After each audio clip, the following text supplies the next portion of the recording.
ইন্টারনেটের জন্য পয়সা খরচের দিন শেষ। আগামী বছর থেকে সম্পূর্ণ ফ্রিতে ডেটা মিলবে। মোবাইল ইন্টারনেটের যুগ চলতে চলতেই আমরা সকলে স্যাটেলাইট ইন্টারনেট এর যুগে আর কিছুদিনের মধ্যেই প্রবেশ করতে চলেছি বলেই মনে করা হচ্ছে। এমনই ব্যবস্থা করতে চলেছে স্টারলিংক এর কর্ণধার ইলন মাস্ক। বর্তমান সময়ে ভারতীয় টেলিকম বাজারে যে নামটি সব থেকে বেশি শোনা যায় তা হলো জিও। মুকেশ আম্বানির তৈরি জিও কোম্পানিটি আসার পর টেলিকম বাজারে আমূল পরিবর্তন নিয়ে এসেছেন তিনি। রিলায়েন্সের জিওকে টেক্কা দেওয়ার চেষ্টা করতে চলেছে এয়ারটেল থেকে শুরু করে বিএসএনএল, ভোডাফোন, আইডিয়া সব কোম্পানি। তবে এবার আম্বানির জিও বড় ঝটকা খাবার পালা। কিছুদিনের মধ্যে ভারত কাঁপাতে বাজারে আসছে ইলন মাস্কের স্টারলিংক। আর স্টারলিংক বাজারে তাদের নিয়ে আসলো তা জিও কোম্পানির পক্ষে সুখবর হবে না। 2016 সালের প্রথম বাজারে আত্মপ্রকাশ করে জিও কোম্পানি। জিও বাজারে আসার পর কিছুদিন থেকে তার কাস্টমারদের ফ্রি সার্ভিস দিতে থাকে। ওই সময় বহু কাস্টমার বিএসএনএল, ভারতী এয়ারটেল এবং ভোডাফোন আইডিয়ার কানেকশন ছেড়ে জিওতে চলে আসে বা নিজেদের নাম্বার রূপান্তরিত করে নেন। টেলিকম বাজারে ভারতী এয়ারটেলের অবস্থা কিছুটা ভালো হলেও বিএসএনএল এবং ভোডাফোন আইডিয়ার অবস্থা একদমই ভালো নয়। কিন্তু এবার স্যাটেলাইট ইন্টারনেট চলে আসলে সমস্যা আরও বৃদ্ধি পাবে।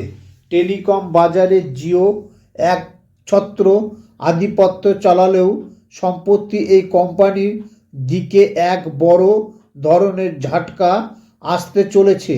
আর এই কোম্পানিটি ধাক্কা খাবে সংসদে প্রস্তাবিত নতুন টেলিকমিউনিকেশন বিলের কারণ।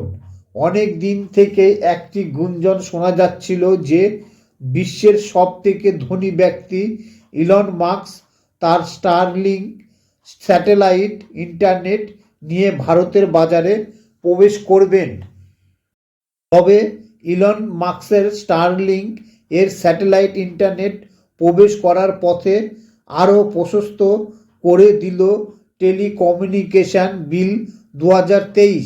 ইলন মাস্ক তার তৈরি স্টারলিংক এর মতো স্যাটেলাইট ব্রডব্যান্ড পরিষেবা ভারতবর্ষের বাজারে আনার জন্য পরিকল্পনা করেছে।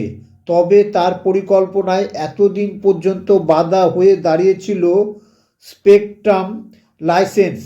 তবে নতুন টেলিকমিউনিকেশন বিল সংসদে পেশ হবার পর ইলন মাস্কের পথে কাটা কার্যত দূর হয়ে গেল। জিও স্যাটেলাইট ইন্টারনেটের পরিষেবার জন্য স্পেকট্রাম নিলামে তোলার আশা করেছে। তবে এর জন্য একটি লাইসেন্সিং সিস্টেম আনা যেতে পারে। নতুন বিলটি স্টারলিংক এবং অ্যামাজনের প্রজেক্ট কুইপার এর জন্য একটি জয়।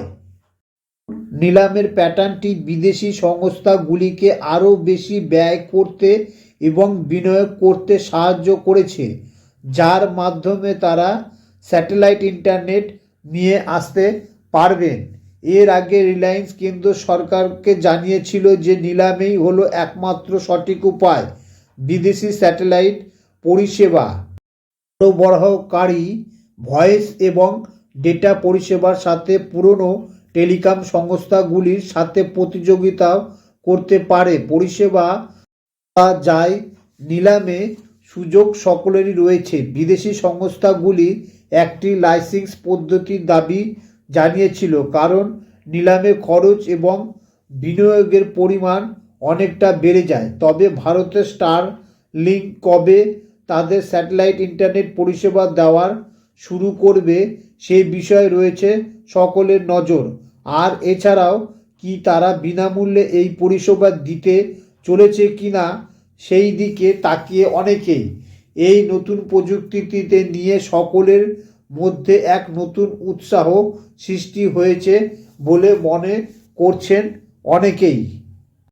সাথে সাথে মুকেশ আম্বানির ঘুম কেড়ে নিয়েছে। তার এখন ঠিক মতন ঘুম হচ্ছে না, যেহেতু তার এই বড় ব্যবসাটি কিছুদিনের মধ্যেই মার খেতে চলেছে। সাবস্ক্রাইব করুন অবশ্যই।